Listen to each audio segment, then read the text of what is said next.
Hello, everybody, and welcome on in. 3 weeks remain. Is week 16. Whole new set of power rankings coming at you. But before it does, want to quickly say if you're a new subscriber, we greatly appreciate it. Leave a like and let me know your thoughts down below. Now let's jump right into it.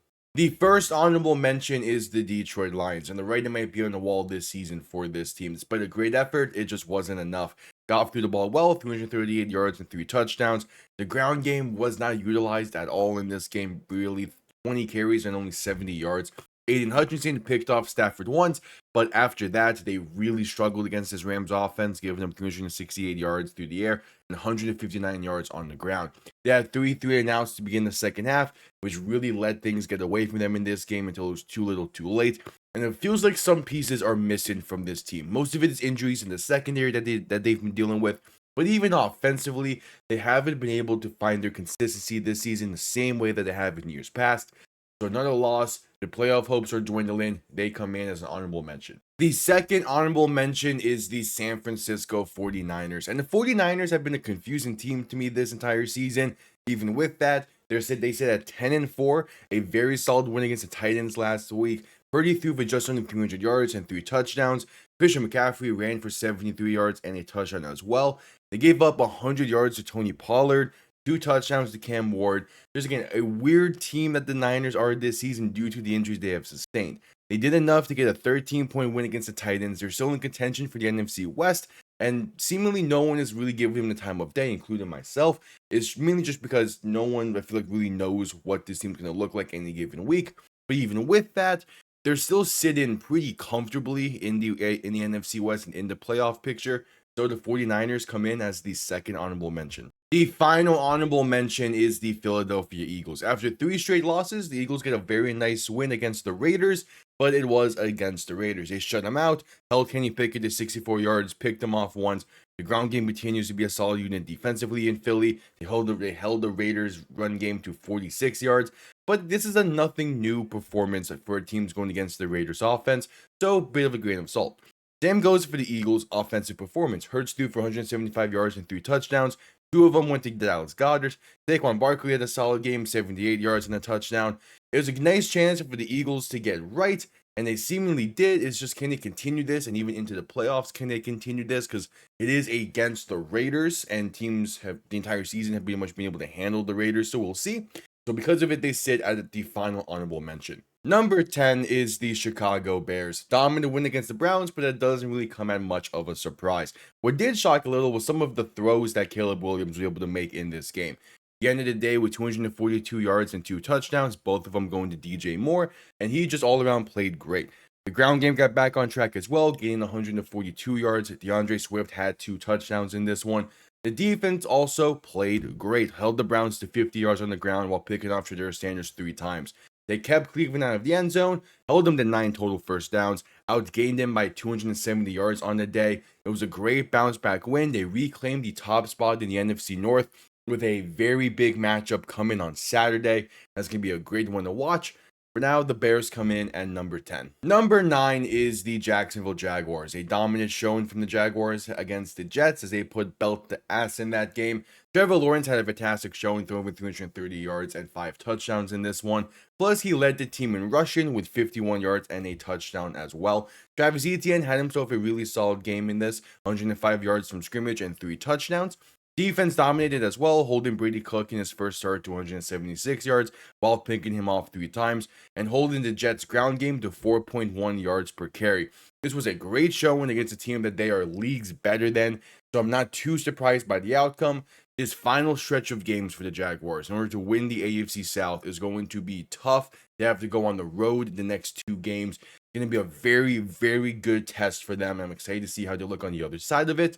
For now, they come in at number 9. Number 8 is the Los Angeles Chargers. The Chargers get the honor of being the team that eliminated the Kansas City Chiefs, and they did it with help of their defense. Held Mahomes to 189 yards before he went down due to injury late, while picking him off once.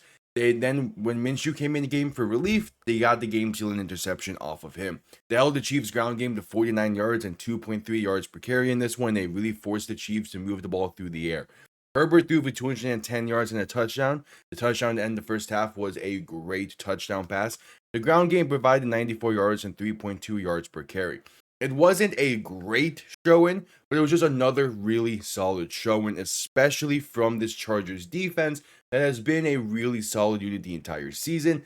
And they got some back end help from the offense in this one to get the job done. They eliminated the Chiefs, and now they're looking for a push towards that division. They're going to need some help, but the Chargers can definitely be a team to get the job done, even if they just have to make the playoffs and go from there.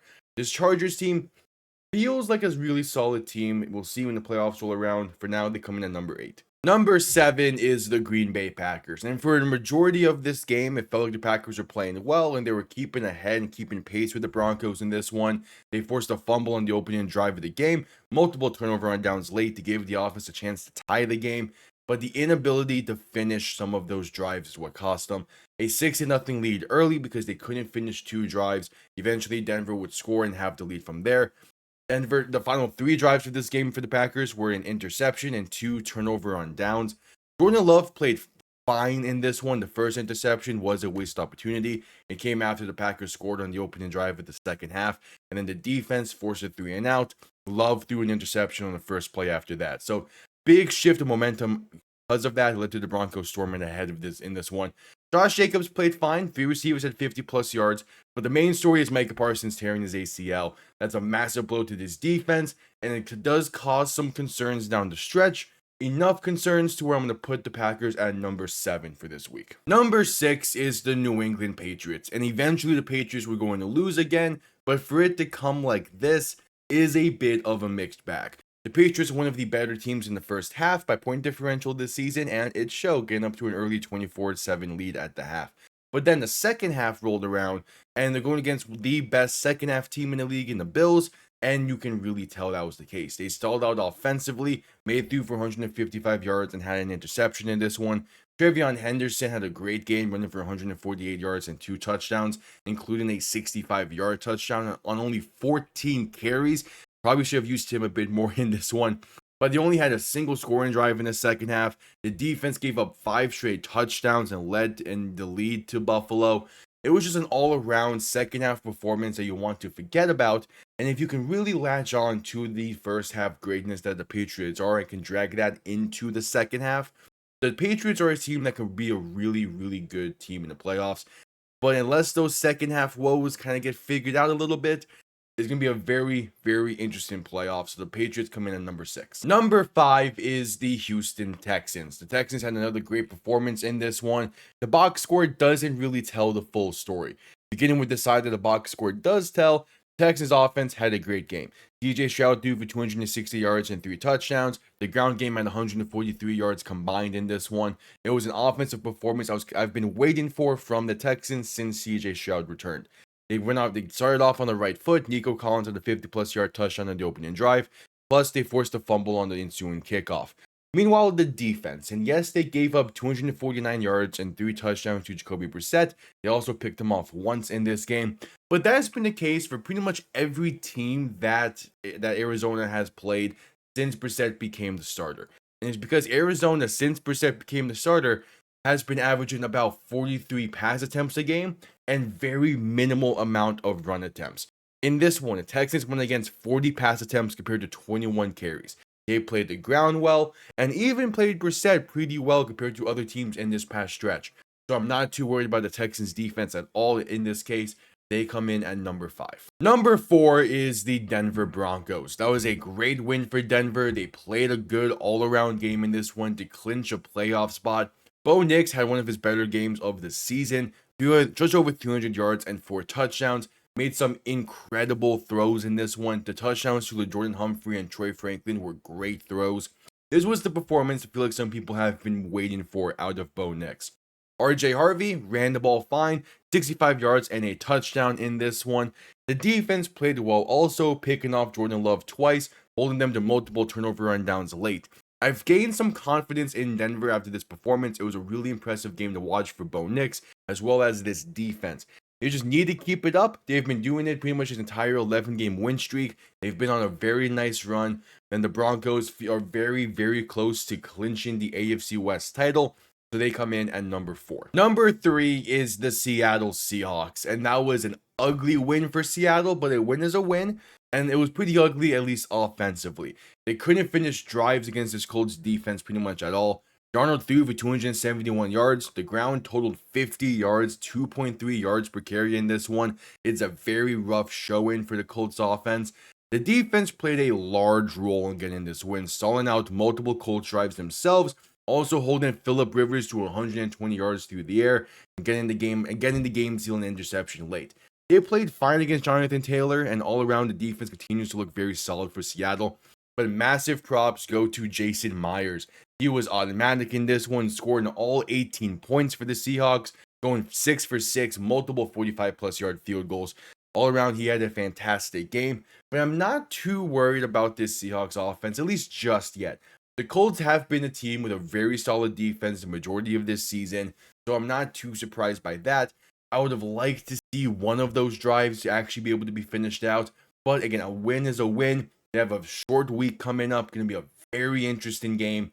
And for now, the Seahawks come in at number 3. Number 2 is the Buffalo Bills. A fantastic second half performance from the best second half team in the league, at least by point differential. They keep their division hopes alive once again, and Josh Allen continues to put this team on his back. Another really solid showing. After having less than 50 passing yards in the first half, he ended the day with nearly 203 touchdowns in order to help lead the comeback. James Cook also ran the ball very well, going for just over 100 yards and 2 touchdowns.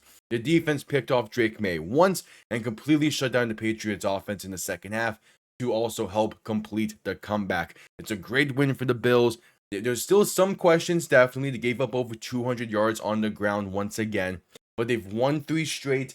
They're looking good, seemingly getting hot at the right time. I know the Bills in the playoffs, so it's going to be one of those things that you can never really count on until it is shown. But for the regular season, the Bills come in at number 2. And number 1, the Los Angeles Rams. A great win to clinch a playoff berth for the Rams. It was an all-around really solid performance, combined to showcase why the Rams are such a threat, not only in the NFC, but throughout the entire NFL. The defense struggled a little bit through the air. They also faced 41 pass attempts, so bit of a grain of salt. They were able to contain the ground game to only 20 carries in this one. Stafford threw the ball well, going with 268 yards and 2 touchdowns. Both Kyron Williams and Blake Corum had very solid showings, 78 and 71 yards respectively, 3 combined touchdowns in this one. There's no secret that the Rams are a top-tier team in the league. The injury to Davante Adams does cause some concern, but it doesn't seem like it's going to be a major injury. There is some, status issues up for Thursday night, but long term, I don't think Davante Adams is going to be missing the playoffs or anything.